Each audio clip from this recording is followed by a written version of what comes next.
Today, I'm with Aleksandr Yompolski, the CEO of Security Scorecard. Thank you for taking some time to speak with me on an important topic today. Patrick, it's good to be with you. So, Alex, your background was a security researcher, a practitioner, and a CISO before you played the role of creating Security Scorecard. And I'd love to have you just elaborate on how your hands-on experience influenced the company and its mission. So I was a CISO at Guild Group, e-commerce retail in New York, where hundreds of thousands of customers would buy goods online every single day. And so they trusted us with their credit card information. We were a PCI, kind of a DSS level 1 provider. And when I was a CISO, I had all kinds of different tools. I had all kinds of different technologies, vulnerability scanners, endpoint security, threat intelligence feeds. I would go hire security auditors and consultants to go and probe vulnerability of my system. So one day, I got an email from Kevin, who was a chairman of a board, and he said, "Alex, I need you to come into my office and present how we're doing on cybersecurity." And so I came with a elaborate deck talking about initiatives I'm doing, talking about different tools I installed, people I hired. And I was walking into the room feeling confident. I walk into the room. He starts flipping through the deck out of sequence, looks at me and says, "I don't think you're doing a good job." And I'm like, "Why am I not doing a good job? Look at all the impact I'm making." Kevin's response at the time was, "If you were making enough change as a CISO, I would hear more people complaining about you." That was his KPI. So I took that advice to heart, and more people started complaining about me. I started making a lot of changes as CISO. But that was a big realization that cybersecurity industry, about 10, 12 years ago, we had zero KPIs. People would go invest hundreds of millions of dollars, deploy all kinds of technologies, and they would fly completely in the dark. How they doing, how their third party is doing. And that really became a mission for Security Scorecard. How do we make a world a safer place? How do we transform how boards, security teams communicate and measure risk? And that's where we are today, 9.5 years later. Yeah, during that same time, I experienced something similar. So I was at Duo Security, and it was amazing the hesitancy people had in implementing multi-factor authentication, primarily because it was disruptive to the end user.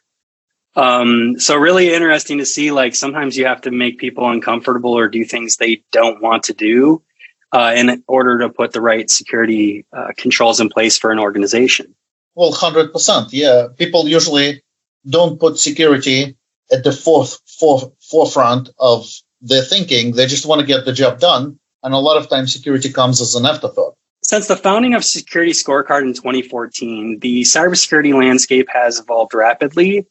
What, in your view, has been the most significant impact on external exposure trends in the last 10 years? In the last 10 years, you have a couple of trends affecting the global security landscape. Number one, the attack surface became exponentially more complex. Information is being digitized. You have a proliferation of OT and IoT devices. We're all interconnected to each other. So now a compromise of a distant third-party vendor that you did not have to worry about can now lead to a compromise of your organization. So number one, attack surface became more complex. Number two, the bad guys, the hackers, have access to more sophisticated cyber weaponry, and there's a thriving dark market where for $40 a day, you can order a denial of service attack on your competitor or buy a zero-day exploit for $10,000. This availability to weapons and people to hire did not really exist as much as it did 15, 20 years ago. We cannot change the fact that attack surface became more complex.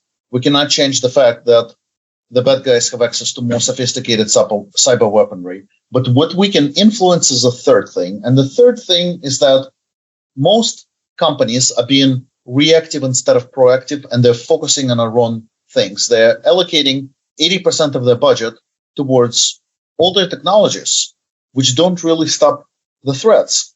And I think that we need to shift the mindset to focus on resilience instead of robustness. the CISOs need to be able to answer difficult questions such as, how do we define and build our cyber risk management program? How do we measure cybersecurity across our third-party ecosystem? How do we know which third-party vendors and partners to trust with the data? And what KPIs do we really use to measure internal and external security hygiene? There's a lot of work being done in this space, even on the software side, right? The software supply chain. You look at vendors and services and the extent of the attack surface expanding there, which is really, really challenging. And I think we continue to see, supply chain and third-party types of attacks year after year. So one of the key trends that we've seen change is, you mentioned exploitation and access to exploits, has emerged and it's become a prominent initial attack vector. So I'm curious, in your opinion, what's led to this shift, and how can organizations effectively defend against these types of exploitation attacks? I think the traditional cybersecurity approaches cannot keep up with the quickly evolving business needs and expanding attack surface. And, cyber risk really represents the most significant business risk, which is least understood. Fixing every known vulnerability is just not humanly possible due to talent and resource constraints, which cyber criminals are aware of. You need to go protect 100 doors as a defender, but an attacker only needs to go walk into one of the doors. That's all it takes. So to fight back, organizations need to have awareness and see what cyber criminals see. So you really need to have a data-driven approach where you try to understand how you appear to the outside hackers.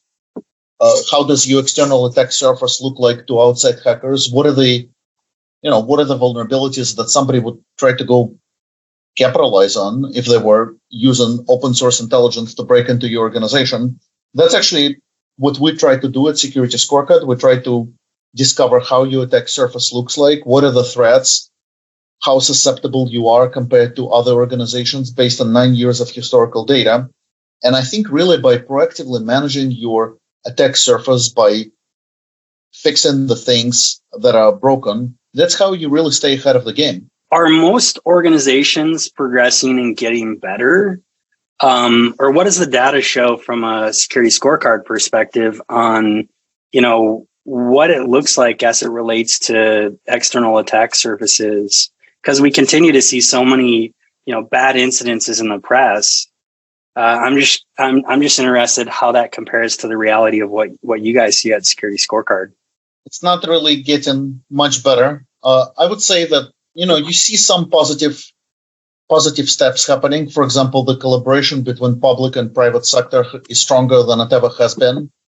Some industries like financial services, the banks, they have a lot of resources. They have a lot of capital to invest. So financial services industry is always at the top from a cybersecurity hygiene perspective.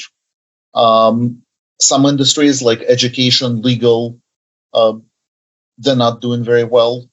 We've done a study recently for critical infrastructure, and we discovered that close to 48% of critical infrastructure organizations have a grade of a C or a D or an F. So in other words, they have a mediocre resilience. So I would say that you see some positive pockets, collaboration of public-private sectors, financial services, but then other areas like critical infrastructure are still in a bad shape. What do you think the reason why there's not more progress, right? And this continues to be an ongoing challenge. It costs money, right? That's kind of reason number one. It costs money. A lot of companies deployed systems, and it's very hard to update the systems, to update them to new software. It requires a lot of effort. I think number two, there's too much data. People are drowning in data. They don't know how to look for a needle in a haystack. So actually, artificial intelligence and LLM, large language models like the one that OpenAI introduced I think it's promising because it helps you find that needle in a haystack. Like, that's why I think LLM is very promising for cybersecurity. You can really sift through large quantities of data and get insights that you weren't even thinking of.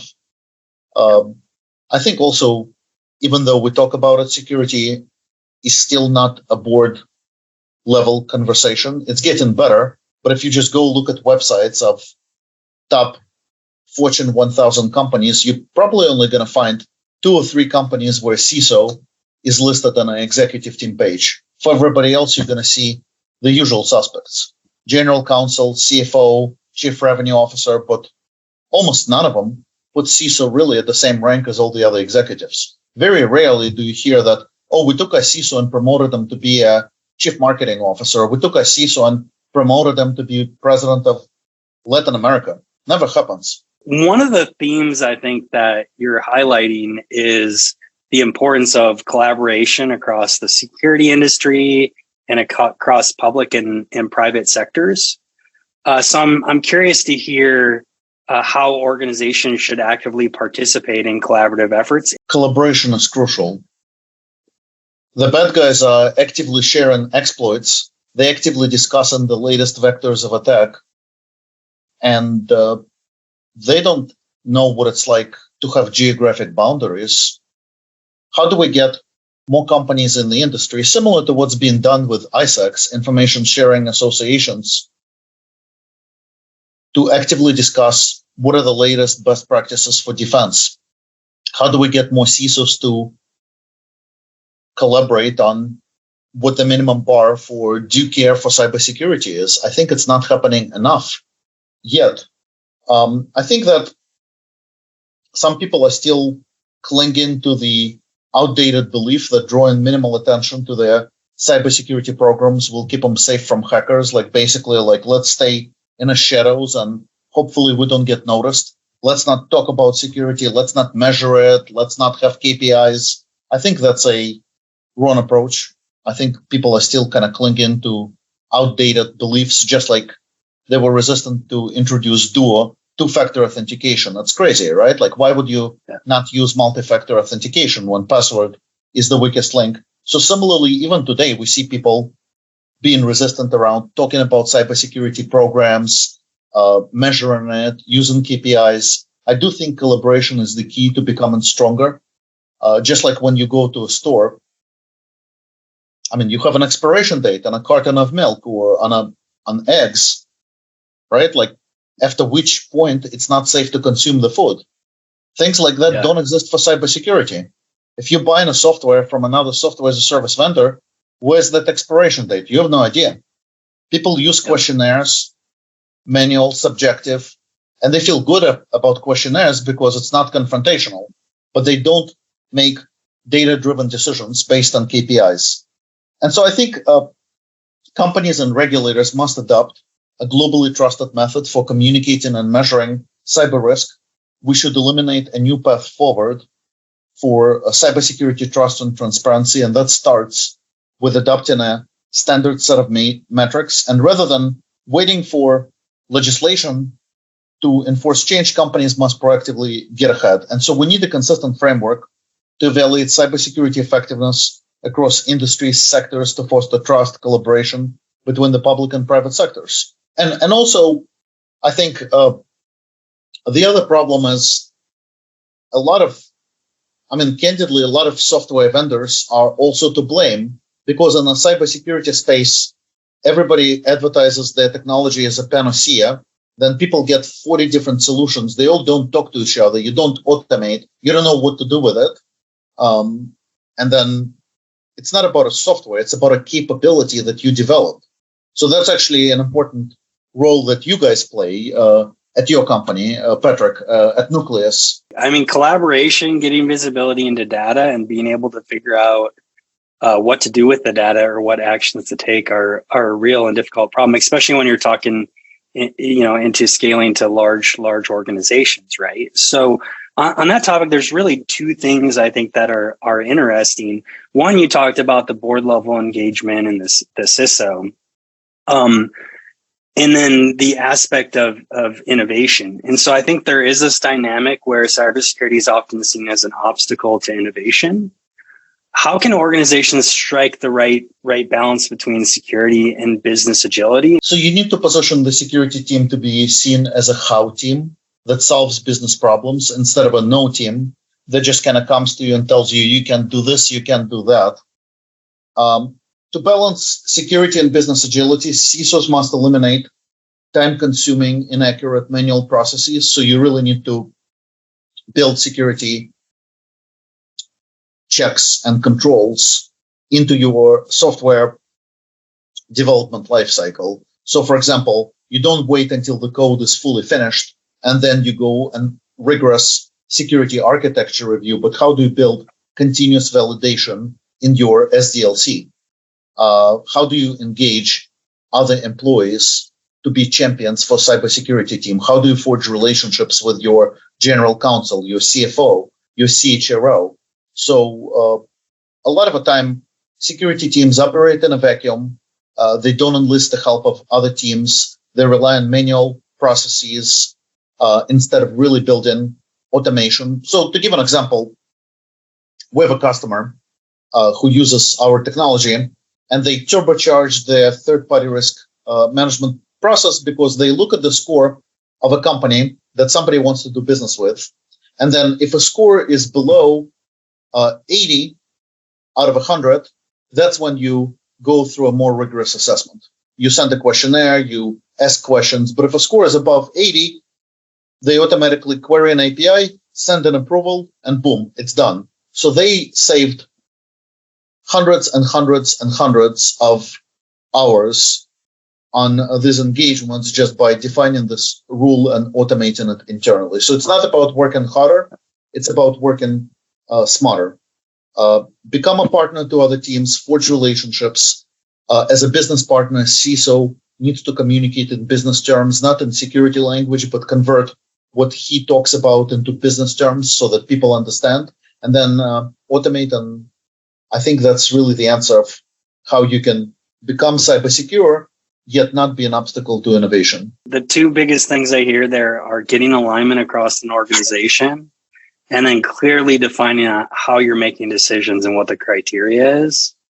In a lot of my work, I've been exploring, decision trees as far as within vulnerability management, what criteria you're going to use to make a decision on what actions to take. So I think very, very relevant to what you're mentioning and talking about. How do you see the role of security ratings and risk assessments evolving in the future? And there's so many different, I think, security ratings out there. What advantages do they offer to some of the more traditional security approaches, right? And how does someone use a risk score and a risk assessment within their processes to make effective decisions? When electricity was first introduced, it took decades for broad acceptance and adoption because it was misunderstood and misused. And slowly the benefits began to outweigh the cons. But people were afraid. What if I die from an electric shock? What if my house catches fire?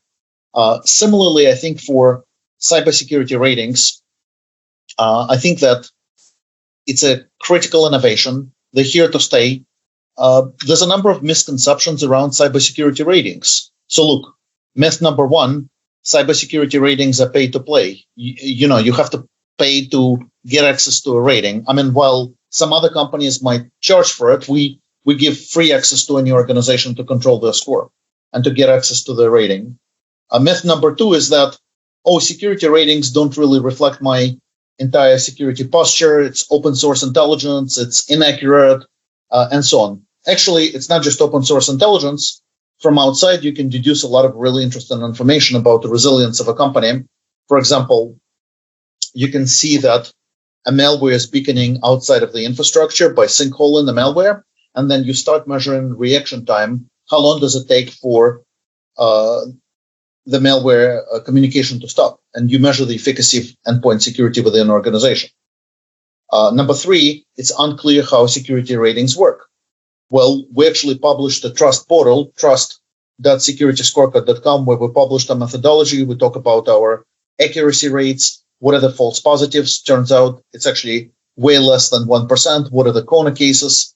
So the net is security ratings are becoming a critical tool to help boards understand how they're doing against the industry, how their competitors are doing. They're becoming a critical tool for companies to manage their third parties, for investors to understand which organizations in their portfolio are more susceptible to be hacked.